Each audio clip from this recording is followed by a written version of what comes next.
Markets are really just human emotion. And right now, Bitcoin's sitting at one of those levels where that emotion is running wild. We're hanging around $80,000. And honestly, it's one of those make or break moments that'll tell us everything about where we're heading next. The macro picture's getting messy. We just saw CPI and PPI hit multi-year highs, which brought back those Fed rate hike fears that nobody wanted to hear. That's what pushed us below 80,000 initially. But here's the thing.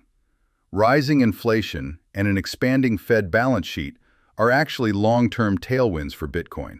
It's just the short-term noise that's getting everyone chopped up. What's really interesting, though, is the institutional flow. We're seeing 6 straight weeks of positive inflows into crypto products, with $857 million last week alone.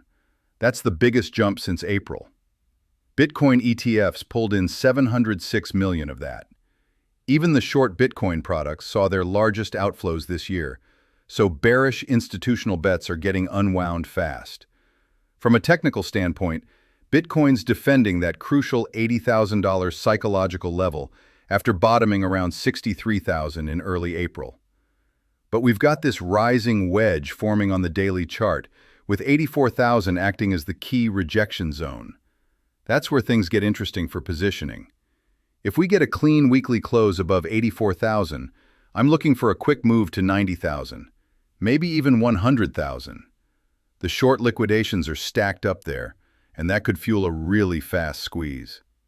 But if we reject at 84,000 and break below 80,000 on a weekly close, we could see that deeper pullback to 71,000, maybe even 56,000 if this wedge plays out bearishly.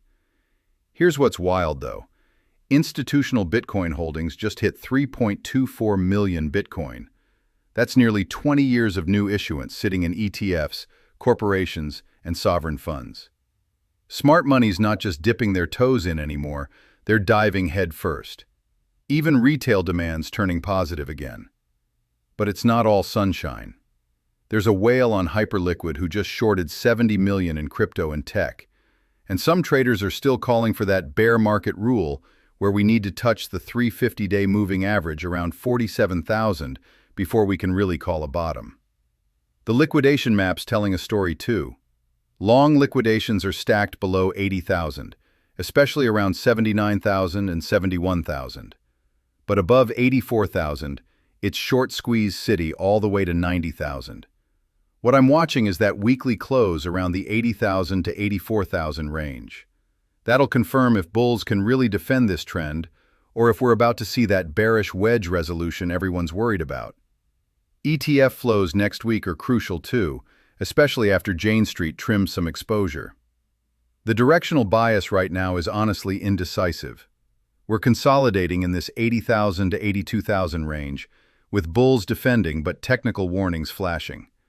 It's one of those setups where patience pays off. Take your time with this one.